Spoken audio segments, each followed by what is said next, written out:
And this is really quick way to speed up your site, is to use Cloudflare.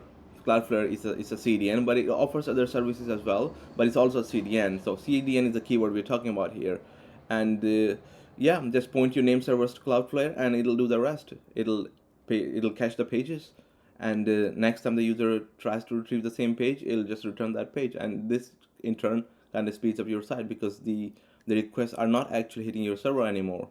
Well, some will, but some won't. So it'll just grab the page from its own memory, from its own storage, and return that to the user. So using CDN is pretty easy to implement as well. Website is to use a web framework or a library that will allow you to cache the pages. So what this will do, this will actually check if the page has been served to the user before, and if it has, it's gonna just cache that page, caching it in a storage somewhere on the site itself in the server.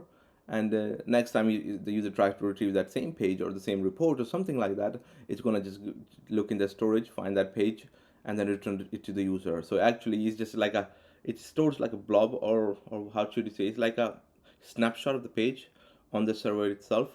And then when the user wants that page again, it'll just return that, instead of going all the way through, running all the things in the memory, running executing everything, running the database queries and all that stuff. That's second way to speed up the site, basically using whatever framework or language you just use its own caching mechanism. Side is to actually use something similar to patch caching, but this is database caching. So you're going to cache the database query results. So in Laravel you can do that easily, but I'm sure you can do that in other languages as well. So what database caching essentially is caching the query results somewhere, and next time someone tries to retrieve the same piece of data, it's going to check if that result already stored somewhere, and then it'll just return that straight away.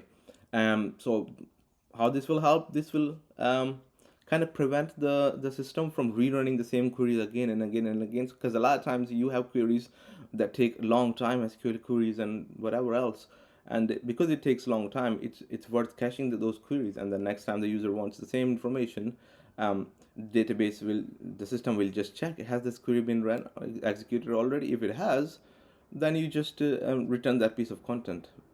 Yeah, that's database caching for you. The way to speed up the site is actually a little bit more technical, is to avoid running queries inside a loop. This is very basic stuff, like for example, a lot of times what we do is we invoke functions in a loop, but which is fine because functions run in a memory. If they're not hitting the database or making HTTP calls, they might be fine. But if the function itself is running something like database query, heavy database queries, then what's going to end up happening is that you're going to execute that query again and again and again, depending on how many times the function is executing. So if it's executing like 20,000 times, then you're going to run that query 20,000 times. So you got to be careful. What I would probably do, I would probably just grab all the data in memory if it's possible, and then just use the loops and whatever the language provides to clean up the data, or whatever you need to do with that data, instead of calling this table, calling that table, calling that table, and like calling 10 tables inside a loop, and it ends up causing issues. So that's how you can speed up pretty much any system. Try avoiding sending database queries from inside a loop. Way to speed up your system or your website is to is kind of ties into the point that I mentioned previously, which is about queries inside a loop.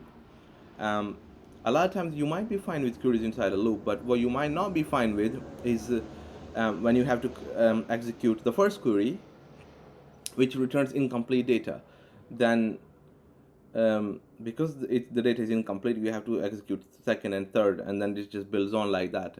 So this is n+1 problem, where for each query you run, you execute 3 other queries. So avoid those sort of things. Again, this can be fixed by retrieving all the data from the database in one go into the memory, and then sort of doing whatever you need to do with the data. Really powerful way to speed up your system is to use an external service. Now this external service can be anything. It can be just an empty server that does certain things in addition to what your server does.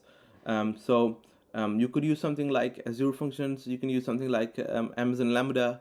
what this will do, it'll just, you'll just offload some of the things that are really heavy on your current system. Obviously not long processes, because Amazon Lambda can't really support that, but you can offload a lot of the heavy lifting from your server to Lambda function, and then you just make an API call. Lambda function processes the data or insert that into the database and then returns the response.